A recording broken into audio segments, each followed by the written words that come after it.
bombardé lundi sur le banc du FC Barcelone, Quico Setién, 61 ans, est un entraîneur quasi inconnu hors d'Espagne. Il est respecté en Liga pour son goût du beau football inspiré des préceptes de Johan Cruyff, qui lui a permis de faire briller des équipes modestes. Qui est Enrique Quico Setién? Le nouveau coach du Barça manque de références européennes, mais a gagné une notoriété depuis 20 ans en Espagne, avec notamment son excellente campagne 2017 à 2018 au Betis Séville et le beau jeu tourné vers l'offensive pratiqué par les Andalous cette année-là. De quoi lui trouver des liens avec le fameux tiki-taka catalan, ce jeu de passe au sol et de possession qui a fait la gloire du club blaugrana sous l'âge d'or de Pep Guardiola, 2008 à 2012, lui-même inspiré des principes édictés par Cruyff. Il existe un fil qui relie Guardiola à Setién, avait confié Marc Bartra, défenseur passé par le Barça et le Betis, en septembre 2018 au journal El País. Dans ce Betis, de Setién, j'aille retrouver l'entraînement que je suivais avec Guardiola et Luis Enrique, avait-il ajouté. Esthète, Setién lui-même a dit admirer le jeu catalan, en particulier le jeu du sextuple ballon d'or Lionel Messi. C'est un luxe d'avoir pu connaître Messi et de pouvoir le voir jouer chaque semaine. À lui seul, il débloque presque tous les matchs. Son dernier but, j'avais l'impression qu'On jouait sur PlayStation, avait encensé le technicien après un revers 4-1 encaissé à domicile contre le Barça, le 17 mars 2019. Ce soir-là, Sergio Busquets, milieu du club catalan, lui avait offert son maillot, dédicacé avec ce petit mot, pour Quico, avec mon admiration pour ta manière de voir le football.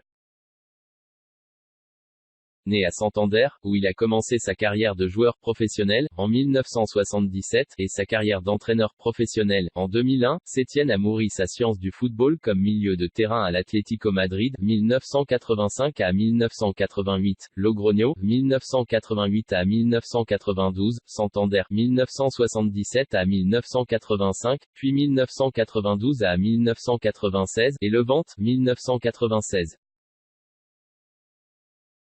Ses meilleures années le conduiront jusqu'à la Coupe du Monde 1986 au Mexique avec la Roja, 3 sélections. J'ai essayé de faire ce qu'On me demandait, mais ça ne m'a pas réussi, donc j'ai essayé de rester libre sur le terrain, de jouer mon football. C'est quand j'ai vu jouer le Barça de Cruyff que j'ai réellement commencé à comprendre comment les choses fonctionnaient. J'ai beaucoup appris avec eux, détaillait Setién à la première personne, dans une tribune publiée par Marca, en mai 2018. Comme entraîneur, Setién a bourlingué sur les bancs espagnols, passant par 6 clubs en presque 20 ans de métier, dont Santander, 2001 à 2002, El Ejido, 2003 à 2004, Logroño, 2007 à 2008, Lugo, 2009 à 2015, et Las Palmas, 2015 à 2017. Et même une pige comme sélectionneur de Guinée équatoriale, en 2006 à 2007, au Betis, après une saison 2017 à 2018 magique, le jeu prôné par Quico Setién n'a pas porté ses fruits lors de l'exercice suivant, avec une défense souvent aux abois. Ce qui a poussé la formation andalouse à se séparer de lui en mai 2019, un an avant la fin de son contrat. En novembre 2018, Setién est devenu le seul entraîneur depuis 10 ans à avoir battu le Barça au Camp Nou, 4-3, et le Real Madrid à Santiago Bernabéu, 0-1 en septembre 2017. Et il a réussi à hisser le Betis jusqu'à une 6e place en Liga, synonyme de qualification pour la Ligue Europa. Mais l'expérience européenne tournera court, et le Betis chutera dès les 16e de finale contre Rennes, 3-3, 1-3.